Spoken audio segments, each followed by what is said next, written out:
At this hour, as you can see, there are small clusters of people gathered around small transistor radios trying to find out what is the latest regarding the reported shooting of the president. According to the information that we have at this hour, the attempted assassination took place at Elm and Houston Street as the president's party was preparing to go under the triple overpass and come out here to the Trade Mart. At this time, the announcement has not been made to the several thousand who are here in the Trade Mart as to what has happened. Details are still sketchy. The only thing that we have at this time is the report that the president is at Parkland Hospital, that Governor John Connally was also wounded, and that a Secret Service agent was killed. According to the best reports that we have at this time, there were only 3 shots fired, and apparently all of them struck true. The group of men clustered down around the speaker's podium now, some of the business leaders of Dallas and the Southwest, apparently just hearing the word that this has happened. There's Julius Sheps, just behind him and a bit to the left, banker W.W. Overton Jr., and several others. There is nothing official as this is being videotaped here at the Trade Mart, but the word is that the president has been shot. What his condition is, we do not know. The head table, as you can see, is empty. The presidential party was due here at the Trade Mart about half an hour ago at 12:30. Apparently, the attempted assassination took place just about that time. The report was that at around 12:30, the presidential caravan was still in the downtown area. The word is rapidly spreading now through the market, through the Trade Mart here, and several people are beginning to get up and leave their seats. This was to have been another stop on the presidential tour of Texas, a trip that had been called non-political by the White House, although there were certainly some political overtones, and a big banquet scheduled for tonight, a fundraising affair in Austin. No report as yet as to the condition of the president.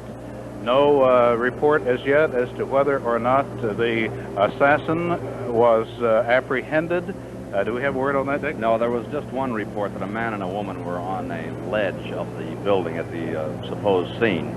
No details on it as yet. But no details at all as to what actually happened. Reporters, of course, are at the scene right now, and we will have something forthcoming before too long. Now, here is an announcement from the podium.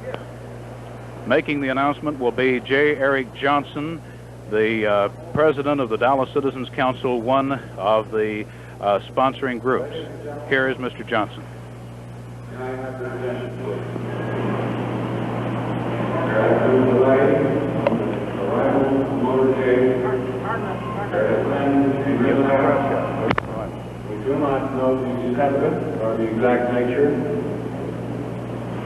We believe from the report we have just received that it is not serious. We hope you will keep your seats. As soon as we have something to tell you, believe me, we'll do it. That was the president of the Dallas Citizens Council, the all-powerful civic group here that was sponsoring this luncheon for the president. He said, in effect, that the report is that the president has been wounded. However, they do not know how seriously.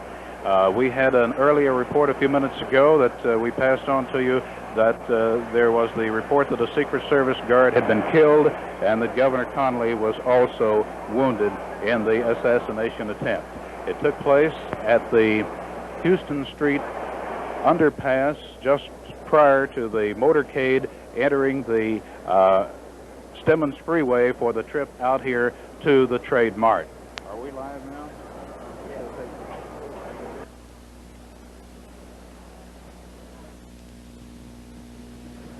The audience, comprised of many civic and business leaders here, not only in Dallas and Fort Worth, but throughout the North Texas area, are of course stunned by the announcement that was made a moment ago by Mr. Johnson, confirming what had been learned earlier, that an attempt was made on the president's life.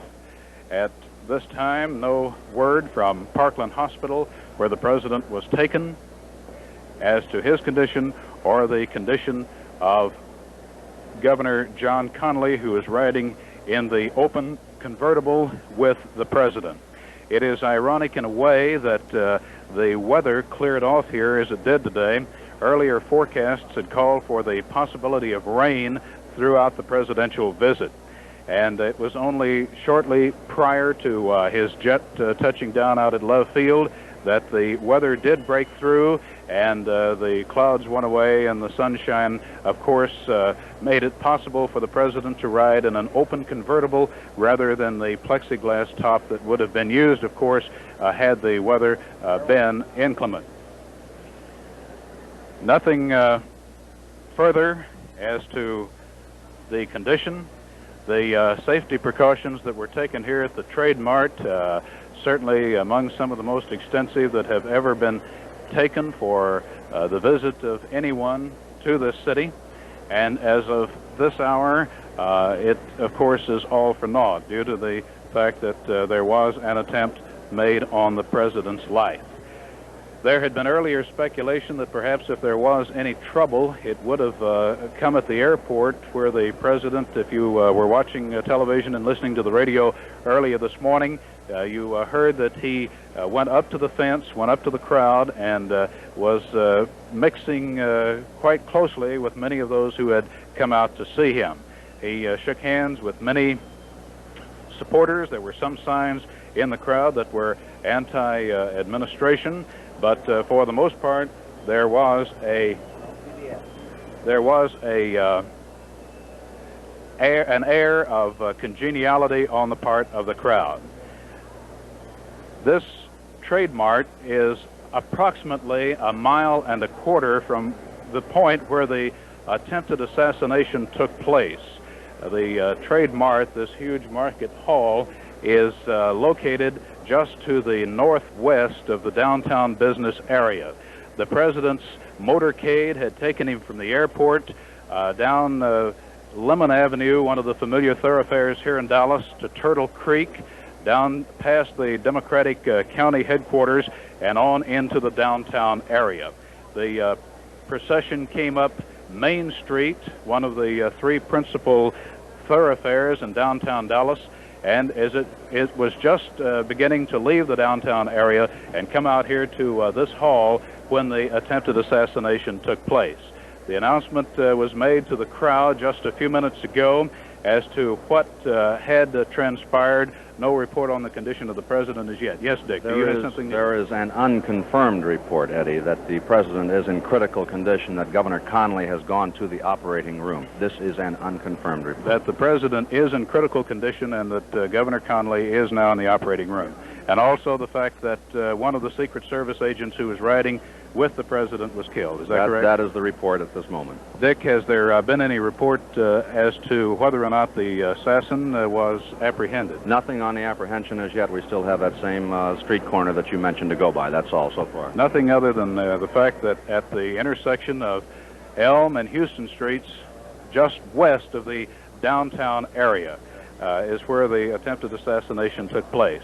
There is a look of shocked disbelief on this crowd that has turned out for the president. Safety precautions here probably have never been greater.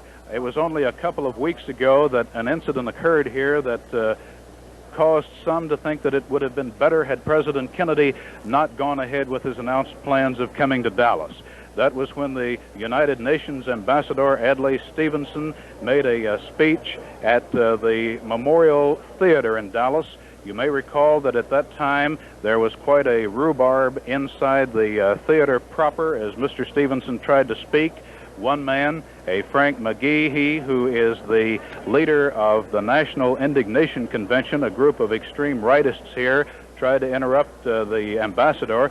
He was ejected from the hall. Then later, when Mr. Stevenson left the hall and tried to go to his car, he stepped away from his police protection for a minute and into the arms of a very hostile crowd. A woman hit him with a placard, and he was also spat upon by a 23-year-old Dallasite. This caused, of course, the fact that the precautions for the presidential visit went to extremes that have not been known here before.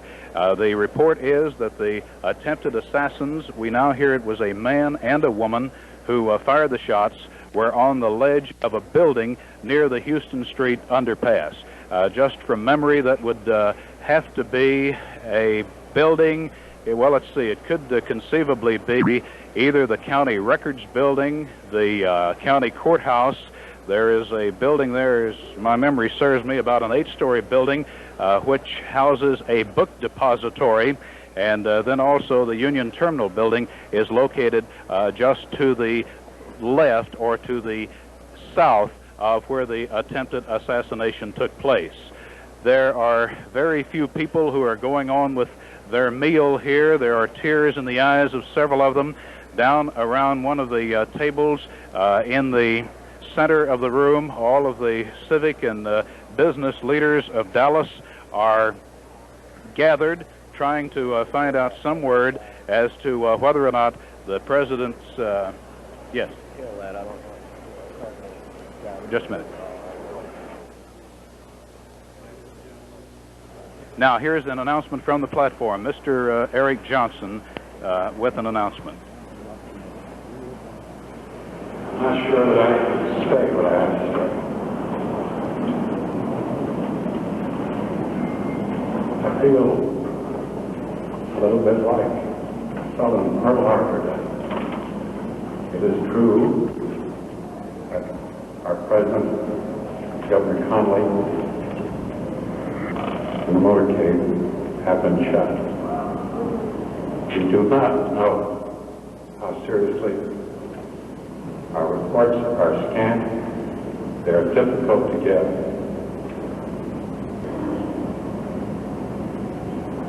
We shall tell you as much as we know, as soon as we know anything. Thank you. May we all stand for a moment? This is the head of the Dallas Council of Churches, the Reverend Luther Holcomb. In each of our hearts to bow our heads in the presence of Almighty God, when each in our own way would come to Him. Let us pray.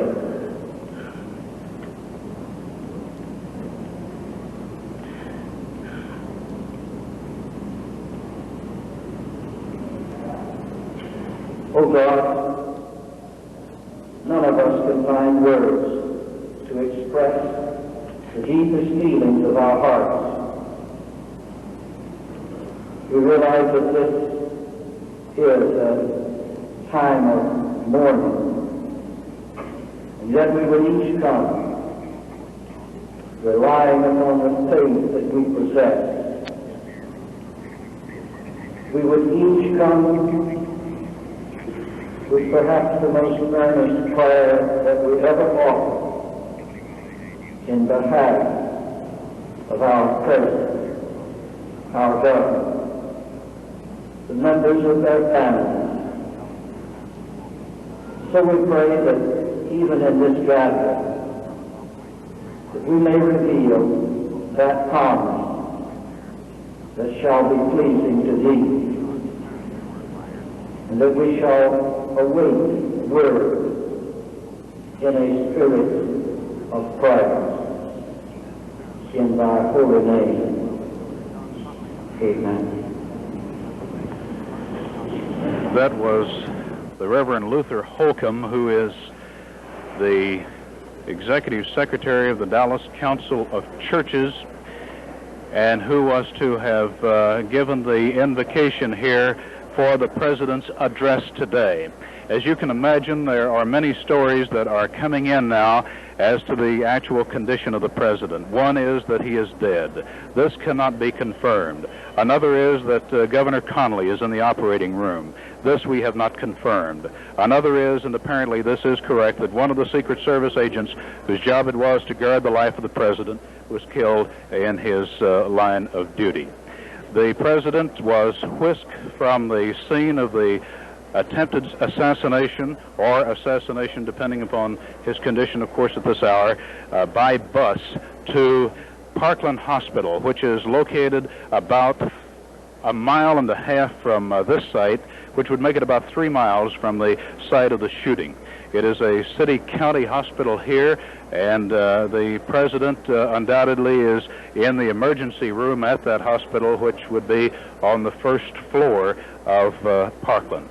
No word is yet. We are awaiting something more official. It is, of course, difficult, certainly, to go on scanty reports of something like this. This is the first time that the life of a president has been taken, or possibly taken, in some time. Am I too close? Of course, the time in the House of Representatives when the Congress was shot up for a while. As my memory serves me, I think there have been 3 assassinations in the history of presidents. President Lincoln, of course, President Garfield, and President McKinley, the 3 who have died by the hand of an assassin while in office. The crowd now beginning to get up and leave, most of them, of course, unsure, as we are at this time, as to just what has happened.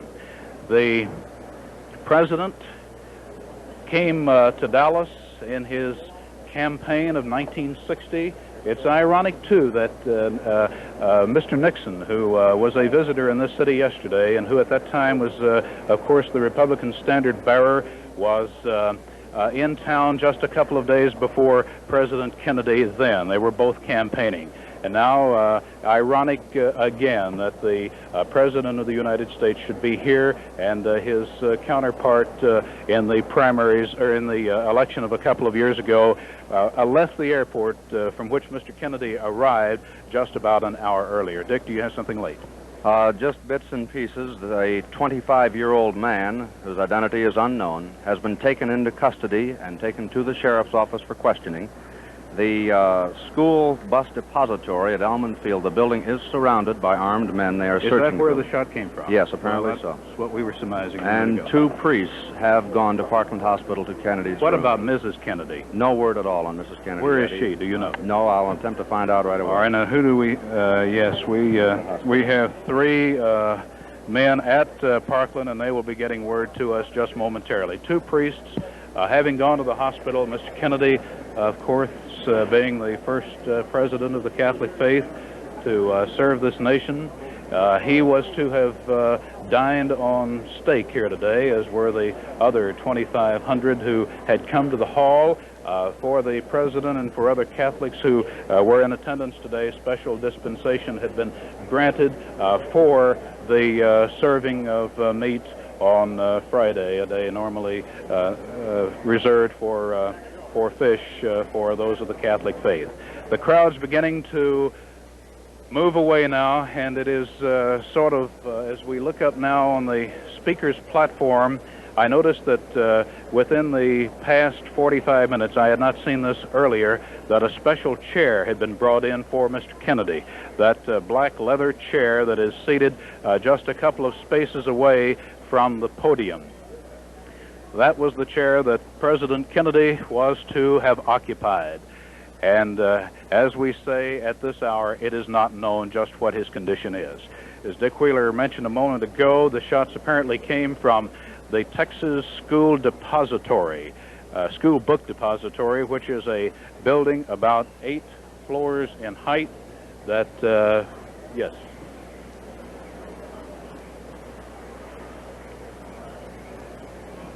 And who are you, sir? I don't want to be identified. We have just been told by a member of the staff at Parkland Hospital the president is dead.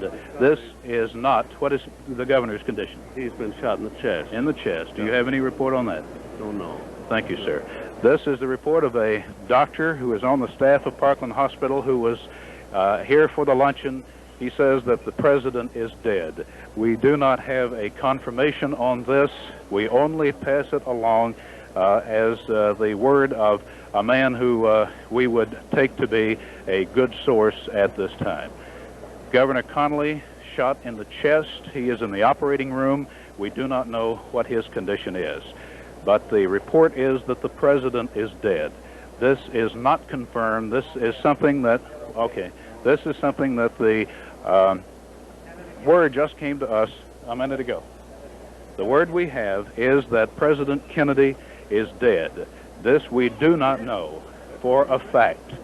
The word we have is that he is dead, that he was shot by an assassin at the intersection of Elm and Houston Streets just as he was going into the underpass. The word we have is from a doctor on the staff of Parkland Hospital who says that it is true. He was in tears when he told me just a moment ago. This is still not officially confirmed, but as I say, the source would normally be a good one. President Kennedy on his second visit to Texas. The first time he came here, actually the third time. I remember he came here when he was a senator from Massachusetts a few years ago, and I recall the time he came into the airport here, and there was no one on hand to meet him.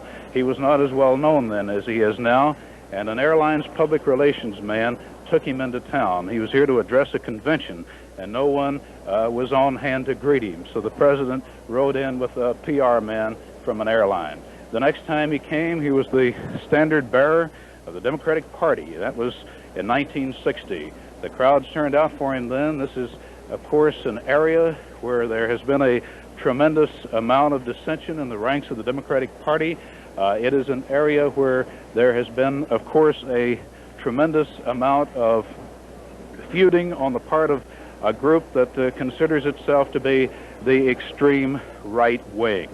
As to the visit this time, after Adlai Stevenson, our ambassador to the United Nations, ran into problems, he was spat upon by one man, he was hit in the head with a placard by a lady. The talk was that the president should not make this trip. However, it was decided that the security precautions were such that he could make it without any problems. And now, the word that we have is that the President of the United States is dead. Dead at the hands of an assassin's bullet.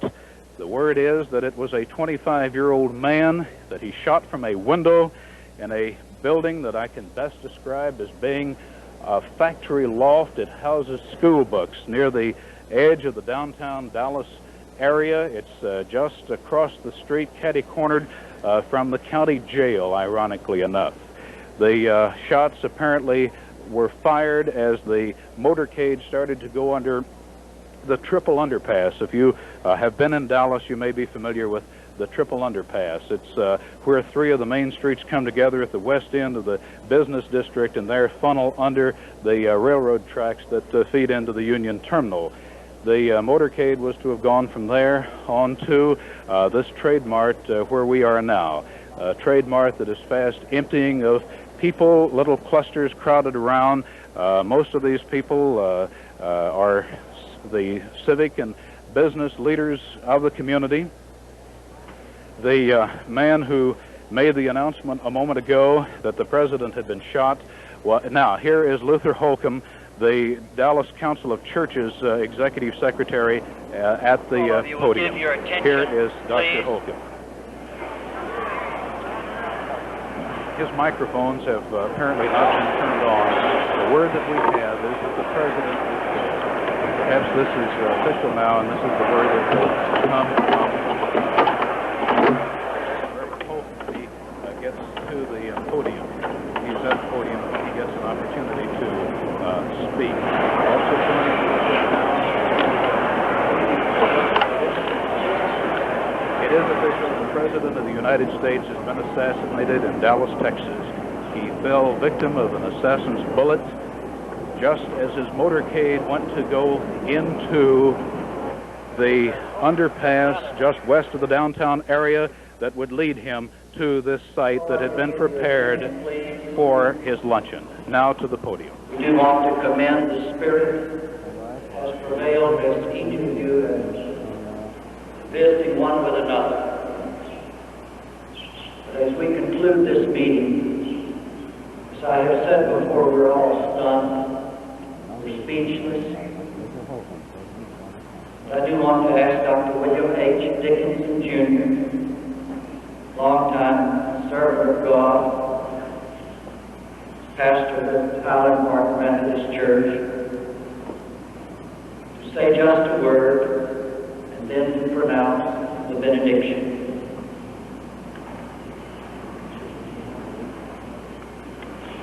There are no words to express what we're feeling.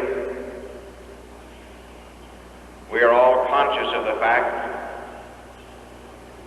that we face an issue and some responsibilities as citizens today which we cannot face without the strength and the wisdom and the patience of our God. Will you bow your heads? Draw near us, O God, and sustain us with thy presence, and grant unto us wisdom, strength, courage, to live in keeping with thy law, and to live as free men. Amen. Dr. Dickinson, the pastor of one of the largest Methodist congregations in the world. The word was not given to the crowd, but we understand that the president is dead. This we do not have an absolute confirmation on, but this is the word that we have. As we said a few minutes ago, he apparently died in the operating room at Parkland Hospital, which is the city-county emergency hospital here, located about 1.5 miles from this building. The president and his party have been in Texas now since yesterday. They arrived in San Antonio, then to Houston, then to Fort Worth last night. He walked into a big crowd of some 6,000 to 8,000 this morning in a parking lot in downtown Fort Worth. The fears here were that had the president had a problem in Dallas, it would have been at the airport upon his arrival.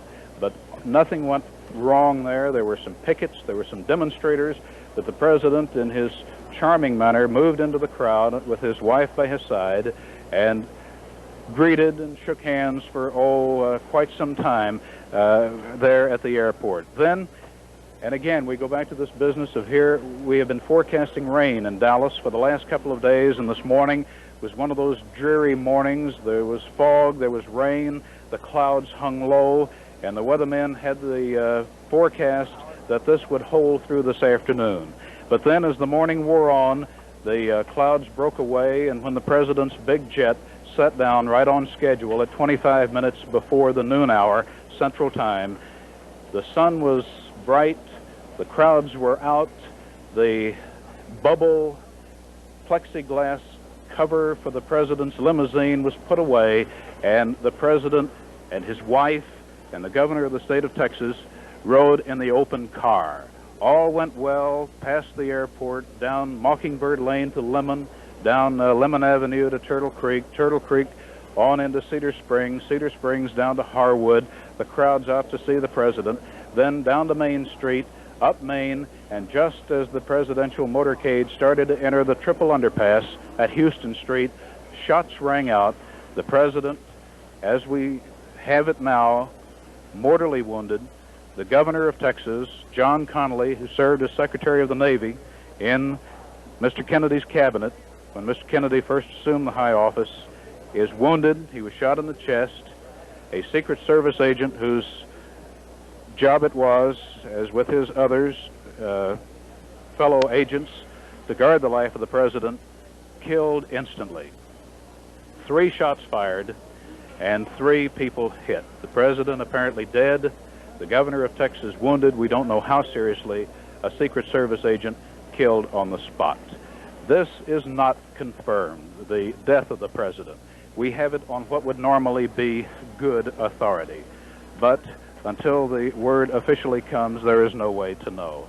The crowds have emptied now, and this big market hall that was to have been the site of a festive day for the president and for his wife and the vice president and his wife and the governor and his wife and the many Texas congressmen, now being emptied and most of the meals left untouched.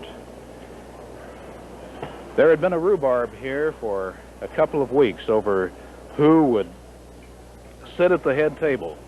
And finally, at the last minute, a protocol expert was called in, and the head table seating arrangement became final as of this morning.